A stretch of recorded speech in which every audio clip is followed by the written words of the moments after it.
Kwenye upande wa mitaji tumetoa mpaka sasa hivi bilioni 96 kwa wajasiriamali mbalimbali bila ya riba.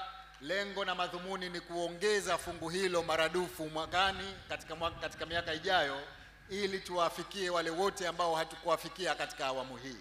Lakini vile vile kwa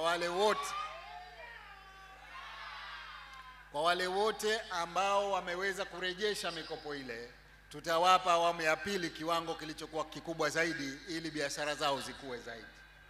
Kuhusu tozo katika maeneo ya kufanyia biashara, nilishasema na natoa tena maagizo kwamba masoko haya lengo letu ni kuwapa watu mazingira mazuri, lakini kuwe kuna tozo zinazoeleweka.